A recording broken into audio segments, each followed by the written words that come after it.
Hi, welcome to The Resilient Kid with me, Ashley Costello, and we're joined today by Sarah Brookes, who has her own photography company. Hi, Sarah. Hi, thanks for having me. Oh, you're welcome. So I've kind of been following Sarah for a little while, and because this week's theme is all about having fun with our kids, a big thing for me is I've noticed I'm not on a lot of photos. I'm the one maybe taking them, but now I'm kind of, now my oldest one is a teen. I'm not getting as many photographs as I'd like about her. So I want to kind of make it a fun thing for both of us. And so that's why Sarah is absolutely perfect. Perfect. So, Sarah, introduce us. Tell us, how did you get into photography and things? Yeah, absolutely. Yeah. So my name is Sarah and I'm a wedding, family and branding photographer based here in Northwich. I started shooting weddings all the way back in 2012, but I've been bugging my friends and family since as long as I can remember by taking their photograph all day long, basically. Yeah, so I have a big drawer of full of photos back at my room at mum and dad's house, which I won't let them get rid of.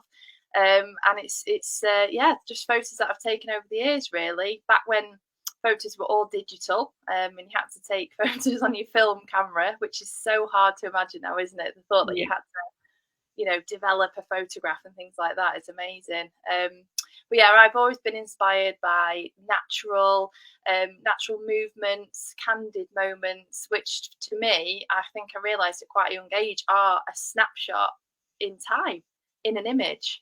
And I find that really, really important. And I'd say that my mum, talking about you as a mum, my mum was a big inspiration to me on that front, because she was always documenting our adventures on the beach or but nice moments like that, but really normal everyday moments like painting around the table or baking, and it's all captured. And me and my sister, we've got a window into our past thanks to her.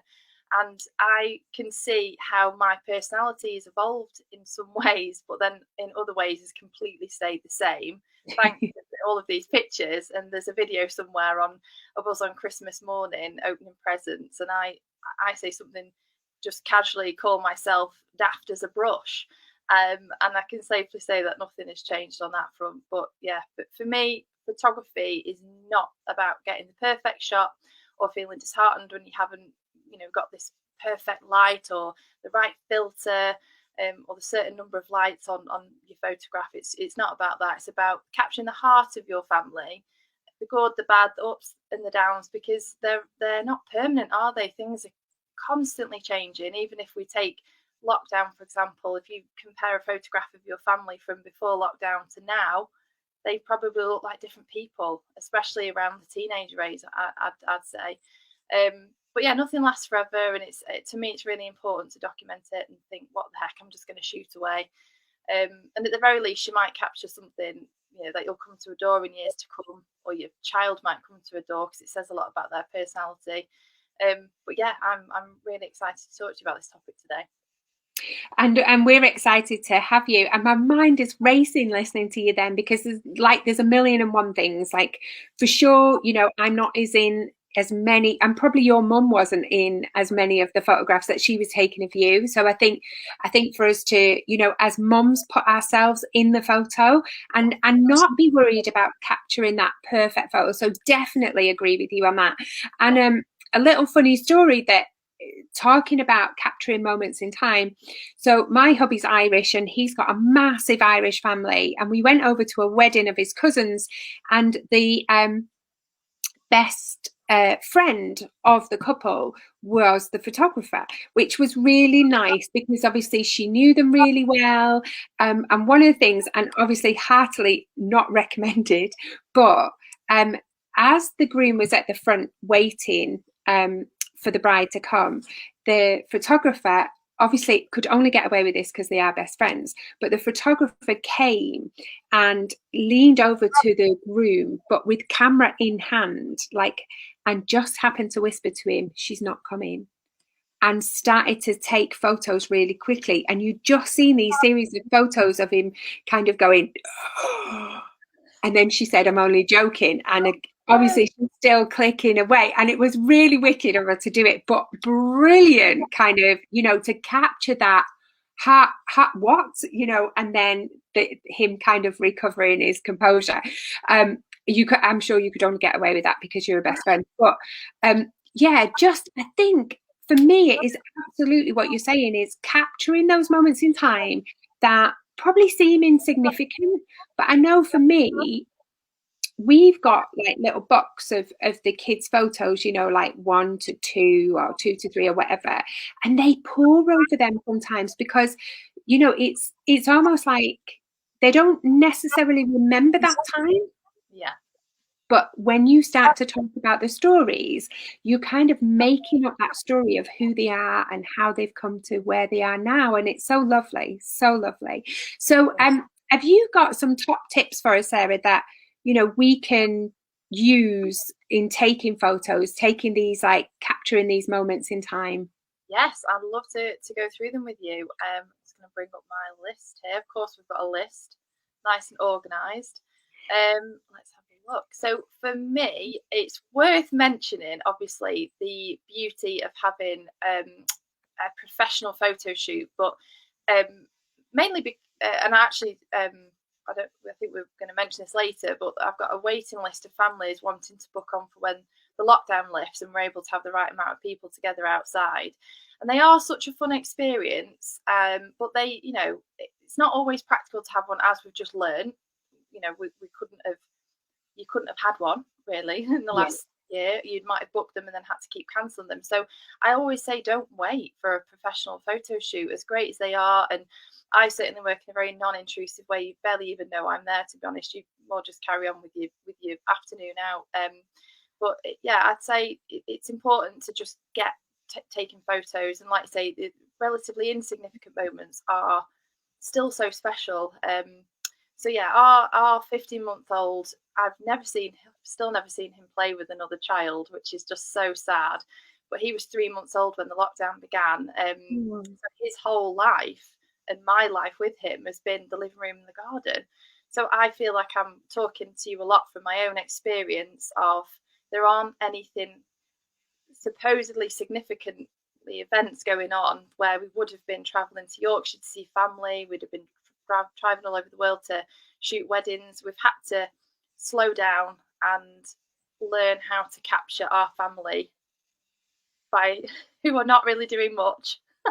So yeah, we really talk about those insignificant moments. So you might have a really posh, fancy DSLR, but as a professional photographer, I can safely say it has been out of the camera bag maybe 3 times to take pictures of Oliver. It is just not practical unless you're comfortable with potentially getting broken. I just, the thought of having so we're most of these tips are all about your phone. Most people, I'd say, nowadays have a pretty decent camera on their phone, don't they? Even, Yeah. would you agree? Even, Yeah, definitely. yeah, And they're even, improving all the time, aren't they? They are improving all the time. I know, with different settings and things like that, which we'll definitely talk about. But again, it's having your phone ready. So it's weird to say your phone because you think you're on the phone on your phone, but it's when you're in the mindset to take a photograph, just get the app open, the camera app open on your phone, and just be ready when you're kind of in the moment. But similarly, the tips are about encouraging your kids to put the camera on their phone if they have their own phone, if they have their own iPad or whatever the device is. My niece has a little digital camera now, so she's always taking pictures. So whatever it is, these tips can apply to all that. So the first tip, I'd say, is to capture your children and your family when they're engrossed in their favourite activity. It again might just be that 5 minute piece that you need to get something done, but maybe before you get that thing done, just reach for your camera and get close to them and capture the concentration on the face and ask them to describe what they're doing, because that concentration face, I think, is one of the cutest things about children. Some stick the tongue out. Yeah.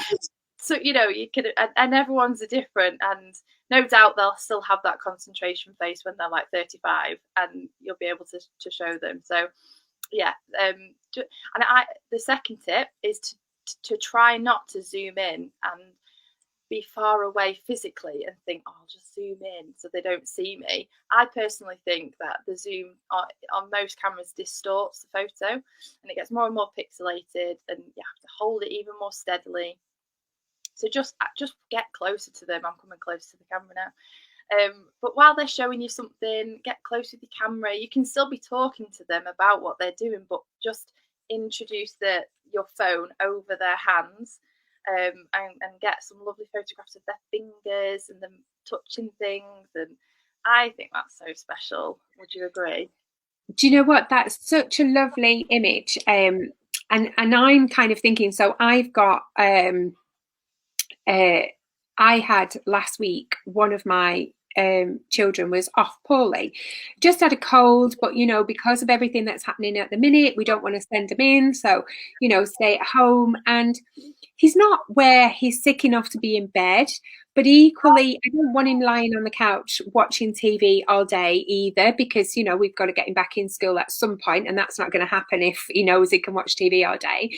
So his options are he can draw, he can read, he can play Lego, and he bought this really big Lego set just after Christmas in the sales with his Christmas money, and it was he made this pirate boat, which was it was outstanding, but it also turned into 2 or 3 other different things. So once he'd done it, I said, after about a week, why don't you try the other one? And then he was so kind of, because he's taken so long to do the pirate boat. But while he was off sick, I said, well, it's a really good opportunity for you to give that a go. And he sat there at the dining room table and just did it for ages. And, just the thought of being able to capture him doing that, because I think for me, I know before we came on, we were talking about, like I was saying, my mum is not around anymore. And, me and my sister have only got a certain amount of photographs, and we haven't got the opportunity to have any more with her now. So, I want not only that aspect where I think we should be involved as mums, and be that fun mum, because that's what it's about. We're always the one who's like bath time, bedtime, so this is a really lovely opportunity.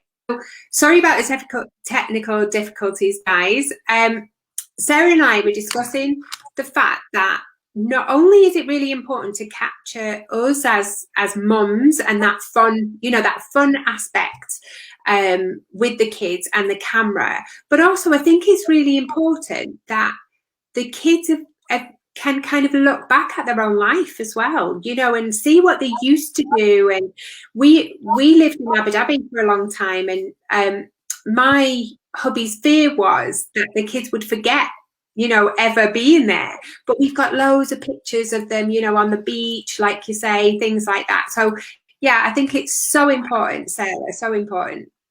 You're not taking a photo for Instagram or Facebook. It's about your family, so it doesn't have to be perfect. It's your family. And I suppose when before Facebook, before social media, we only ever took a photograph for the sake of a memory. And I mean, we don't share any photographs of Oliver on any social media, and I understand that parents that do 100%, but I don't have that in the back of my mind that this photo is going on social media. So should it be perfect?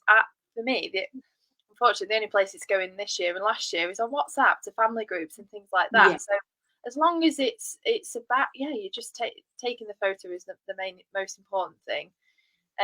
Absolutely. And I think just to bring that for the kids as well, is that it's important that it becomes natural for the kids to want to take photos, rather than, oh, let me have a look at it, because I'm a big believer in nothing goes up of my kids without their permission, because you don't want them to look back in 20 years time when they've got a really serious job and they've got like this photograph up.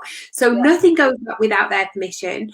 But also as well, to kind of teach the kids that value, that this is for a memory, this is for us, it's not for the big world, it's not for Insta or Facebook, is really important. And because I know that my teens are like, oh, let me have a look at it, and it's like, why? It's just for me, it's not for anybody else. So yeah, I think that's really important. I've never thought of it like that, and we don't put photos of Oliver on social media for any, because I don't agree with it or anything like that. But I think maybe on some level it is because I can't ask him. So yeah, maybe when he's older, we'll feel a little bit more freer to do that. So yeah, definitely. Yeah, But that excellent. comes on to tip number 3 as well, about that the perception of yourself as you grow older. Um, so for me, a side profile of your child is like a window into their soul, because they don't know you're taking the photo, and so it'll be concentration, joy, whatever emotion they're feeling, that in that moment you'll capture it from the side. And it's just a lovely angle to get. And I don't know if you agree already, but my mum says that she can see me as a baby when she still looks at the side of my face, because my nose hasn't changed. You know, obviously you grow older and bigger, but to your parent, it's the profile that gives away that you're their baby. Yeah, absolutely. And I think it's, it's almost reminiscent, isn't it, of your mum coming to school to pick you up because she would have spotted you with that profile, because probably all the girls had the same style of hair and things. So it's your profile. And I hadn't thought of that before. That's such a lovely thing. And also, as well, the other thing that I think about photographs and for the kids is for them to recognize um, some of their own mannerisms or some of their own looks in cousins. So we have a picture of Erin when she was 10, and we also with her granddad, and we have a picture of Dave's cousin when she was around the same age with Dave's dad, with Erin's granddad. And you would swear it was the same picture, like apart from the very 80s style dress. You would, when you look, you think that Grace and Erin are the same person. It's really bizarre, and that's so lovely because for my daughter, for Erin, it feels like she's got that connection to family, and like you were saying before about the concentration, my grandma used to stick her tongue out when she was concentrating, and my kids do the same. So it's lovely to capture those moments, but for them to recognize that in themselves. Yeah, definitely. It's who Oh, you are, that's such a cool tip. no matter what you do. This is who you are, where you're from, and you can't Yeah, change. No, yeah. I agree. I remember seeing a photograph of my great grandma, and the forehead and her eyebrows, and then a photo of me, I think in 2007 or so, and it was scary. And then you can maybe start a conversation about genes, about science, and how things are passed down. You never know where these photos might take you in conversation. Absolutely. But I think that, the profile I'd never even thought of before because we're so busy, like, look at the camera, look at the camera. So I think that's such a lovely idea. Yeah, Definitely. I would say that this journey for me started with my niece. When Poppy came along, she was the first baby of the family, and I was living away at the time. I didn't stop taking pictures of her when I was home, and I'd go away and edit them, and this is where I've learned a lot of what I'm talking about is through her. And now she's 3, and I'm seeing how she's still the same but different. She's still the baby, because I've got birthmarks and everything captured somewhere on my phone. So yes, it is wonderful. But tip number 4 is to tickle, and I think we can try this at any age. And it's Absolutely. a little bit of a particular strategy that I'm going to mention. But I've got some really amazing blurry photographs of Oliver when I'm tickling his tummy and his nose. And the blur, to me, blur represents motion and excitement and movement. So to me, they get kept.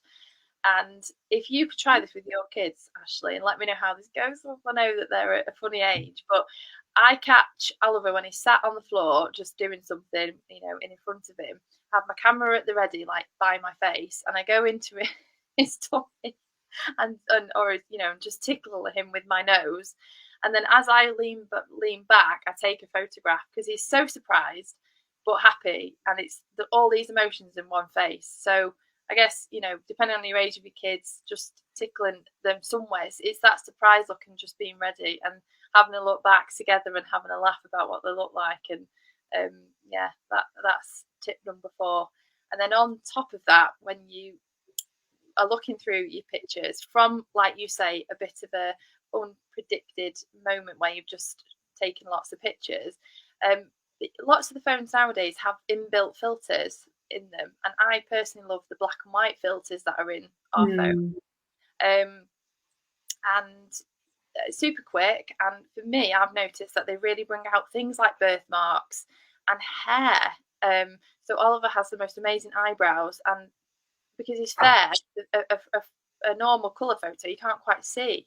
So I've been able to sort of look at his eyebrows are exactly the same as his dad's, and I only realised that in this black and white photo because they're really brought out because they're black over blonde. Really weird thing.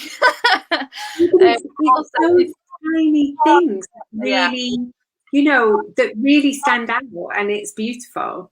and the shadows that his cheeks cast as well on his face.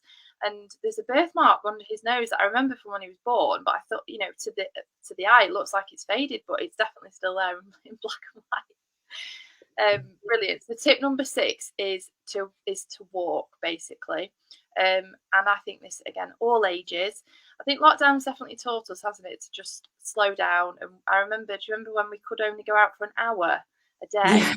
And it was, I can't even imagine how that must have felt for people with children that were mobile. We only had a pram at that time. Oliver was about 3 months old. So so I guess we were walking with nowhere to go, which was probably the first time in our lives we'd ever not been walking to get somewhere. So taking photographs of you holding hands with your children, just a photo down onto your hands, just that, I mean, how lovely is that photo of you holding hands with them?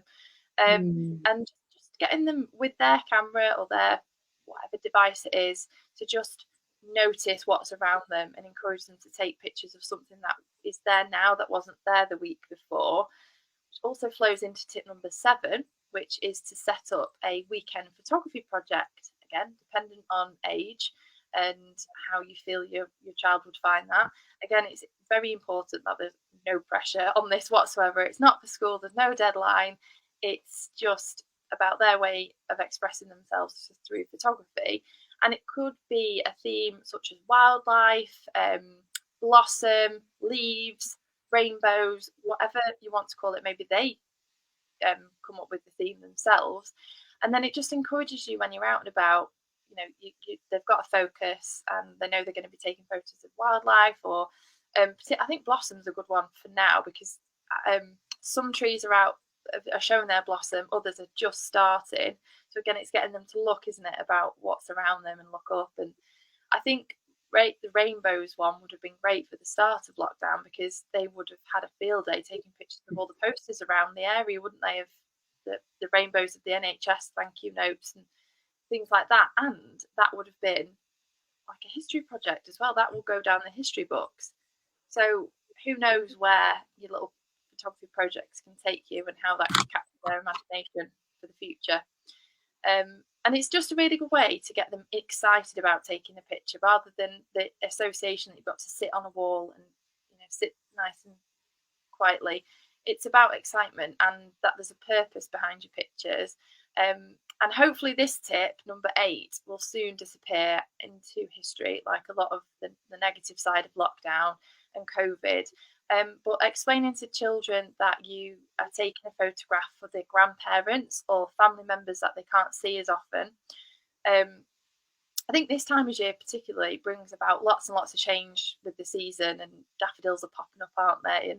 And some are out in some areas and not out in others if it's a bit colder. And I think it'd be great to sort of encourage your children to take photographs by saying, Granddad's going to really want to see this. Why don't you take a photograph so you can send it to him and you can talk about it?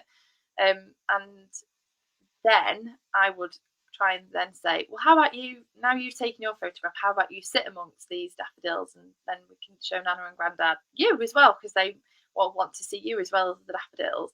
And I think that they will feel super relaxed in that moment because it's all about the daffodils and all about Nana and Grandad, and they'll just be relaxed and calm and happy. And if they're not happy to sit amongst the daffodils, that's okay too. But maybe they'll be thinking about it, and then maybe they'll be more inclined to suggest it themselves the next time they walk past those daffodils, or they could become granddad's daffodils. It's just, potential to just snapshot that year on year on year. For every year that they get older, you could say, right, that time of year for granddad's photo by the daffodils, and then you've got one every year. Yeah, that's such a lovely idea, and I love the thought of, you as a photographer just taking a moment out, because the world is busy. I know we're kind of slowed down a little bit because of lockdown, but we're constantly doing like 2 or 3 things at once, and the kids are as well. The kids will kind of, they'll be watching TV and kind of go on the iPad as well. And it's like, just to stop and just do one thing at once is, it's really good for our brain. It really calms down our brain and any anxiety and things. So I think that's amazing. And just getting out in nature as well is perfect. But I love the idea that instead of posing for a photograph, we're talking about somebody. So all those emotions of grandparents or, flowers or whatever are being stirred up, rather than like, stand there while I take your photo. I think it's a lovely way of approaching a photograph with children, for sure. Especially if they're a bit camera shy as well. If you've not got the most, bold child, it's not about them. So I certainly didn't really like the focus on me when I was young and shy. So knowing that I was doing it to help somebody else and help cheer somebody else up, because someone else would like to see these daffodils, would have made it a lot more enjoyable for me as a child. So it's explaining to them, isn't it, the bigger picture about the impact they can make with the photo. Absolutely. So what we'd love to do, Sarah and I were talking, what we would really love you to do now is to take some of those photos, get the kids to take photos, put them in this thread, and let's show the kind of tips that Sarah have given us. I mean, they're just brilliant, whether it's an action shot with tickling them, or even if just watching, like, as you were talking, Sarah, I was thinking about I always try and take a picture near the school sign of the kids in the uniform. Like, it doesn't, that's getting less and less now with an older one, but just so you can see them growing on that sign year on year. So, whether it's an action shot with them just walking away from you with the school bag on the first day of, something like that, whether it's going out on a walk, whether it's tickling, or whether it's just, sat playing with Lego or a jigsaw, or even if they're on their Switch, it doesn't matter. It's a snapshot in time. So please take some photos, share them on here, because we'd love to see your photos. And what we'll do is, it's not about the best one. It's not about, the best camera angle or anything like that. But what we'll do is, I will send a little prize just to one that we've picked out that's either just made us smile. That's all. That's just made us smile. There's no pressure. But if you can put some of your photos in here, and it's in the group, so it's private, nobody else can share them out of here, so you can't download them or anything in a private group. So please share them in the thread, and we'd love to see them. Now, Sarah, I'm going to pop your links and everything underneath so people can work with you or get in touch if they want more tips, and certainly follow you on social media, because Sarah put some lovely stuff on her Facebook page and stuff. So thank you very much, Sarah, for joining us today. I really appreciate it, and I hope you come back. Yeah, of course. Excellent. And, have fun with these. I think that's the ultimate message, isn't it, Sarah? Just have fun. Absolutely. To ask them to tell you their favourite joke, or tell their sibling their favourite joke, and just see what happens. And, if they're doing normal fun things, if they're bouncing on a bouncy castle, get in the bouncy castle with them and just snap away. Absolutely. And don't forget, mums, get in those photos. Get in those. Yeah, definitely. Thanks very much, Sarah. Take care. Thank you. Bye. Bye.